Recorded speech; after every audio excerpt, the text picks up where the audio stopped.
जय हिंद मित्रों।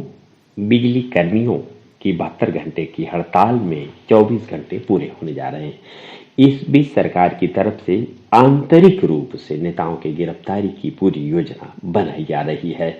वहीं ऊर्जा मंत्री के द्वारा बिजली कर्मियों के ऊपर तोड़-फोड़ के आरोप को बेबुनियाद बताते हुए संघर्ष समिति ने इसका कड़ा प्रतिवाद किया है।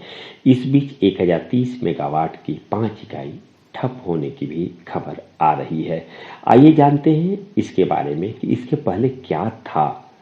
14 जनवरी सन 2000 अर्थात लगभग 23 वर्ष पहले की बात है कि वह तारीख मुझे बखूबी याद है जब विद्युत कर्मचारी संघर्ष समिति और सरकार के जिम्मेदारों के बीच समझौता हुआ था, जिसमें उत्तर प्रदेश राज्य विद्युत परिषद का विघटन हो गया और इसे 3 भागों में अर्थात उत्पादन निगम, पारेषण और वितरण में विखंडित कर दिया गया।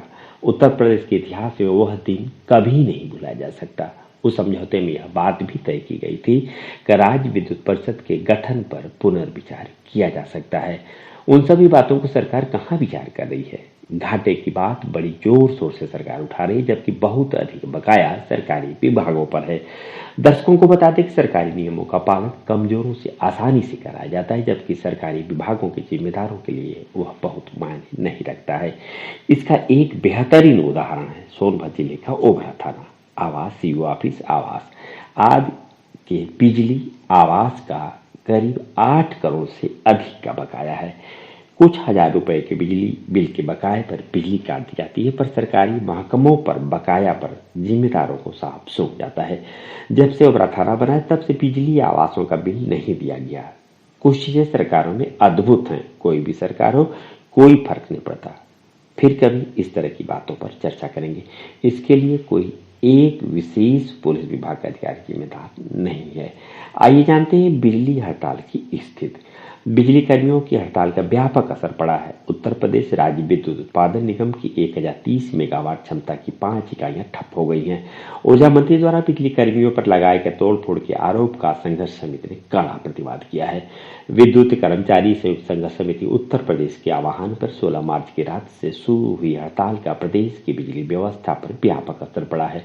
उत्पादन गृहों की 5 इकाइयां ठप हो गई हैं। पारेषण की कई लाइनें बंद हैं और व्यापक पैमाने पर 33/11 केवी उपकेंद्रों की आपूर्ति व्यवस्था चरमरा गई है। संघर्ष समिति के पदाधिकारियों ने ऊर्जा निगमों के शीर्ष प्रबंधन को हड़ताल के लिए उत्तरदायी ठहराते हुए कहा है कि बिजली कर्मी ऊर्जा मंत्री के साथ हुए समझौते के सम्मान के लड़ रहे हैं। संघर्ष समिति ने ऊर्जा मंत्री के द्वारा लगाए गए तोड़-फोड़ के आरोपों का कड़ा प्रतिवाद करते हुए कहा है कि बिजली कर्मी विद्युत संयंत्रों को अपनी मां मानते हैं और शांतिपूर्ण ढंग से हड़ताल कर रहे हैं।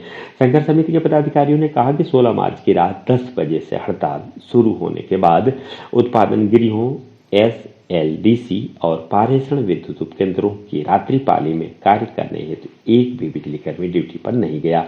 हड़ताल 100% है। बिजली कर्मियों के ड्यूटी पर न जाने के बाद प्रशासन और प्रबंधन ने इवनिंग शिफ्ट के कर्मचारियों को सभी बिजली घरों में बंधक बना लिया और उसने जबरन प्रातः 7 बजे तक लगभग 17 घंटे लगातार काम करवाया। भूखे प्यासे काम करते हुए कई कर्मचारियों की तबीयत बिगड़ गई। प्रातः इन कर्मचारियों के शिफ्ट से बाहर जाने के बाद बिजली उत्पादन पर भारी प्रतिकूल असर दिखाई दिया।